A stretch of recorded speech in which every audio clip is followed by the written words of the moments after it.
My name is Laura Senior. I'm 37 years old, and for the last 20 years I've worked hard as a professional musician, travelling the world playing the violin. After discovering cycling 6 years ago, I've fallen in love with the sport and racing, in particular gravel. For 2025, I've decided to put my music career on hold and go all in on training and racing the biggest gravel events across Europe. Back on a training camp in Mallorca at the end of 2024, we decided to start documenting this process. So we sat down in the beautiful Port of Piansa to tell you a bit more about me, my cycling journey, and plans for 2025.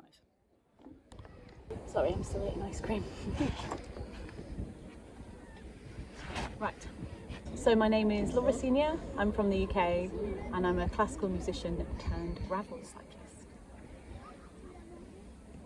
Gravel racer. I'm here out in Mallorca, just for about a month, just getting some quality training in, ready for the 2025 season ahead. So plans for 2025 are pretty epic, going all in on gravel and hitting the Graveler series quite hard and the UCI gravel series too. So that's the main plan, and there will be some crit racing in there too. So it's kind of gravel first third of the season, crit season sort of June, July, and then finish with again a big block of gravel and trying to qualify for the elites for the Gravel World Champs. It's quite a big step up for me. There's been big setbacks in every year I've raced. The target is to qualify for the Gravel World Champs and then get good results in the overall series for Graveler. I'm no spring chicken. I was a professional violinist for many years, and I'm trying to take the sort of practice element into training and the performing into racing. And there's lots of similarities, and the discipline and the kind of the longer term goals are very, very similar, and training specifically as well for like the gravel racing or the crits. So I'm used to that. So I got into cycling in about 2018, joined my local cycling club, VCGH, and they had their little local 10-mile TT. So I went and did that, and then every month wanted to beat the time, and that's when I realised I was very competitive. About the 6th race I ever did was Masters Crit Champs, and I managed to win that, which was pretty cool. So that's when I knew I loved crit racing, I loved the speed, and really pursued that a little bit more. Did a few of the national crit series this year and really want to target that next year for sure. In 2022 I kind of had like my breakthrough year in racing and my fitness. I trained really hard. I got COVID at the start of the year, but then long COVID kind of disappeared overnight, and just raced sort of 3 times a week and got my first cat license and raced with a team, a local team called LKS, and it was a load of women that just wanted to do as well as we could with what we had, which was just each other really. So we targeted that year the British Women's Team Cup, and we won it, and we were against some pretty big teams in the UK, so we were really pleased with that result, and that motivated me to train really hard the next winter and try and join a team at the next step up, the next level. I was really lucky to get the opportunity to ride for Squirt Racing, which is a British team, race at national level for road and the crit series. So they're multidisciplined. So I got a gravel bike for the first time and a road bike from them, and full support. I trained so hard over the winter. Unfortunately, I trained too hard and had massive burnout at the beginning of 2023.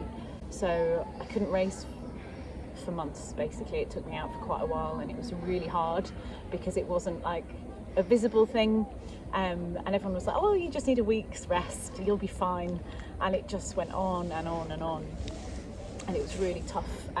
So I got a new coach and had to just rebuild mid-season, and managed to get back on some kind of form for the crit series, and went to Dudley GP. Was feeling really pumped, really excited to finally be there with the team, and it was a rainy, oily, slippery race, and I was taken out. Oh my God.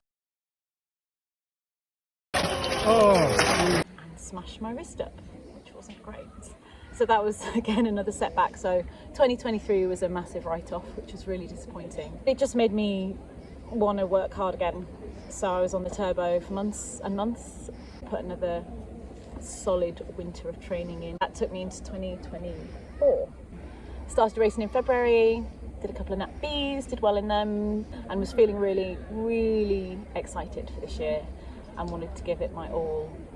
Unfortunately, I crashed again and broke my hand, my other hand. It was July 2024 when I broke my left hand, so I needed some goals and turbo motivation. One of those goals was the Gravel World Champs, as I had managed to do the Graloc qualifier in May and came second in my age group, and I did that in October, and I also went 2 weeks after to Rancho Gravel. So they were my big two targets. So the races went better than I thought.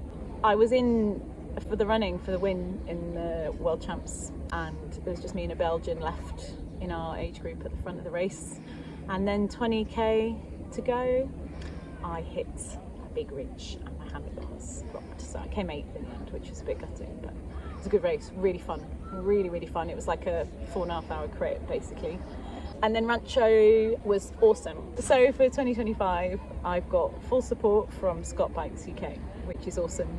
My coach is the boss, Sean Yates, and my local bike shop, big shout out to them, is Cyclery in Hazelmere, who for the past 5-6 years have just saved my bacon a lot. And yeah, so they'll be helping all my mechanical needs. Yeah, so mega shout out to MB. My bike, my beautiful Addict RC Gravel, arrived the day before we flew out to Mallorca, and MB built it up. Ben in particular, on a Sunday evening at about 8 p.m, and we flew out at 4 a.m. the next morning. So cheers, Ben. Yeah, you all ready? What time is it? 10 p.m. What are you doing? Packing. So I think the biggest challenges I'm going to face is I don't still like the whole peaks and lows in fitness and targeting fitness. I find that really difficult. As a violinist, you're expected to be on like peak performance every time. You're only as good as your last performance, so you reach a certain level and you can maintain that, but I find that quite tricky on a bike. I want to be the best like all the time, every day. I want to be improving. So I find rest difficult, and I find form, when it's not there, difficult to accept. So I think trying to mentally switch my mindset a little bit, and not always expecting the best race and the perfect race, especially in gravel when things can go wrong that are out of your hands as well. I think to see next year as a success is just doing it and just giving it my all, and not giving up when it gets a bit tough or things aren't going my way. I think just ticking it off, just going and doing it and being the best I can be, and taking in all the advice, and but enjoying it. I think that's all I want out of it all, is to enjoy it and to learn and to grow, and see what it's like being an athlete for a year. I did the Gravel World Champs. I was so happy and I loved it, and I loved being there, and just that buzz. I think if I can get that at most of the races and just enjoy it, and then I might get some results I'm proud of, and that would be great. What surprised me as well about getting a couple of nice results is that a lot of my friends and close network of support believed that was possible before I did, and yeah, there's a close network of people that are really supportive and will be there for me next year. Yeah, I've just got an amazing network of friends and people very close to me that believe in me and are excited for the adventure too, and so it'll be great to have them along the way for the journey. We're going to be documenting the racing and the training and the travel, so there will be a few more of these videos coming ahead. Incoming. You can can put in me fucking up, like if you think. Oh yeah, totally. Oh yeah, don't worry. Of course I will. Okay. It's the best bit. Cava. Cava. Cava. Si. Petite cava.